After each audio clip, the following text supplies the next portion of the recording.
Hello friends, hello YouTube, how are you guys doing? Rainbow here with another mod tutorial build video, so to speak. So my friend Weldon asked me if I could send him a little video on how to assemble the Mayday kit. So for those of you who don't know, the Mayday is a kit that turns the knockout, this is all we need from the knockout, into a flare style hand cannon that shoots MegaXL darts as well as short darts and single shot, long, like standard normal elite dart things through this thing here.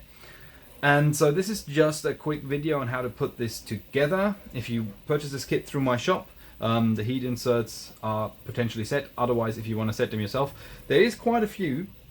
There is alone 6 in here, and then there's another 6 in here, and then there is 3 more in here, and 1 in here. If you want to do this yourself, you feel free to do so. If you don't, you know, you can just get the kit with the heat insert set. And now this is a fairly straightforward build. You only have like 3 different kind of screws, and so I'm just going to go through how to assemble this because it's actually nice and easy. In preparation for the knockout, all you got to do is remove the weird ball placement AR thingy, which is not really an air restrictor, but you know the thing here, as good as you can. Just get this out. Doesn't have to be as clean as you've got to do it with the Geold because there's nothing moving into this piece. But yeah, so this is all that you got to do. If you have the optional trigger and the T-pull, this just clips on, and that is very straightforward. Just a screw holding these in place. Done. All right, now you're gonna leave this because it will be covered. And so the thing to start first, if you have all the heat inserts and everything set, there is going to be 1 O-ring, which is that size, same size of the Gecko plunger, kind of this. And then you put this on here, and that will seal this thing, okay?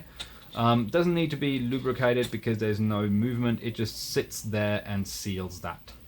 Now what you want to put a little bit of lubrication on is potentially this thing around here, because that just sits into here, okay? And as you can see, this wobbles at this stage, so that's not where we start, but I just wanted to let you know that this is where you could put some grease, so to make sure that this is perfectly sealed. So the way to start is you start with the shell bits, nice and easy. I'm gonna flip this around. They go in here like so. So it just sits on there like that and clicks in here, done. Now before you get the second shell part on, take the rear, and you know, it's only going to sit like this. It's not any other way that you want to have it. And then you will see these 2 will align with these 2 holes, and that's where your first 2 M3x12 screws are going to go. 1 here and 1 here. If you want to, as always, you can apply some Loctite to any sort of screws that screw into heat inserts. However, on this build, I don't find it necessary. Just have them closed, not too much, nice and easy. All right, there we go. This is your first bit right there. Now, secondly, we're going to do the other shell on the other side, and it should just clip onto like so. Okay, going to do the 2 M3x12 millimeters in the back as well, so that this is secure.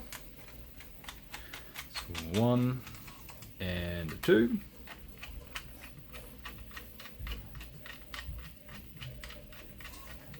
There we go. And now we have 2 20mm screws and 2 30mm screws. The 2 20mm go in here. So in the front here, to connect these 2 shell parts, that's where the 20mm goes. 1 and 2. Done. 1 of the 30 will go in the back here. So one of the long ones goes in the back here and just secures the shells even more. There you go. Now that's done.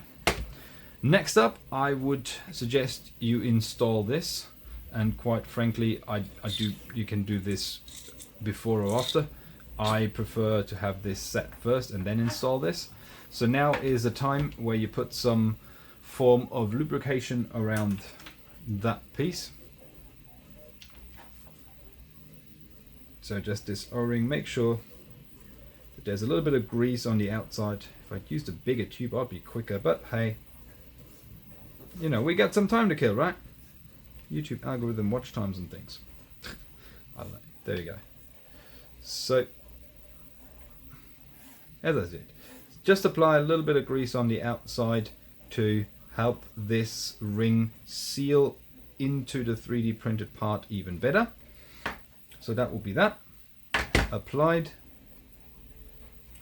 Now what you want to do with this and the O-ring in place, you're going to slide it onto here, and see those? They'll slide into right here. So you kind of have, you can't really go wrong. There we go. That's it. And nothing else. Now you have two more M3 by 12. They go up the top here and secure this piece into the rear.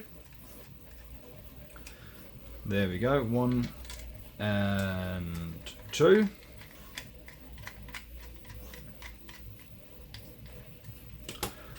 And now that is already secure. Now next thing I would do is, well, probably the only thing you should do at this point is put this in place. So as you see, it's 6 screws, they're all M3 by 12. So there's also no real order how this needs to be. Just tighten all of those down.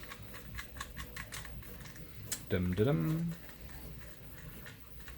And as always, when you tighten down something round, you want to go just diagonal to have it centered and a sort of same level at all times. That makes sense? There you go. And those two. Dum, dum, dum, dum, dum, dum. And here we go. All right. So this and this all tightened up. There we go. Done. Now this is already done. Like, it is fully functional in this configuration, but obviously it doesn't look as good as it should. The way this works is when you prime it, you can put a short dart in here or a long dart into here. Gives you about 120 FPS, I don't know. And then obviously the MegaXL dart sits over the top.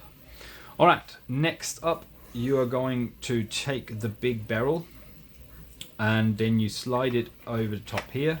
If you find that this is a little bit too tight, you can release these 2 screws again to actually help you get this right in there. There we go, locks into this just like so. And now these 2 bits and the last 30mm screw is what's going to hold it in place. I like to put the heat insert side on this side and put the other side on this, because then I have the screw head right with the others. Now the tricky thing about this is, because this bottom piece here can turn, you want to have your finger on there while you're screwing this in, so it doesn't turn with the screw. And so now this, you can't really get this too tight because you need to hold it with your hand over here. But there you go. Now this is secured in place, and we're almost done. Last thing you want to do, and that's the only screw that does not go into a heat insert, is the sight piece, which sits on the top here and then has 1 M12 screw that drills right into the cylinder. And don't over tighten this because you're in plastic. There we go. Just FYI, you can, when you need to take this apart, you can leave this in place. You can slide this on and off with this being there. So technically you could also have started with that bit, but that's it. There you go, fully assembled. Let's see if we can shoot something. There you go. How am I going to do this? There we go. Ow, that was louder than expected. Yes, that is the Mayday. That is the assembly of the Mayday blaster. It is super clean and simple. It is a very, very nice flare gun done right if you want. And again, thanks to Ehdrien for this amazing kit. And yes, I will do a review video of this as well very soon. So there you go, a little video to get this done. hope this helped. Well done. Hope this answers every questions. If you still have any questions about this kit, about how to build it or how to get it, leave them in the comments below. And other than that, thank you very much for watching. Happy morning, happy nothing. Till I see you next time, love and sunshine.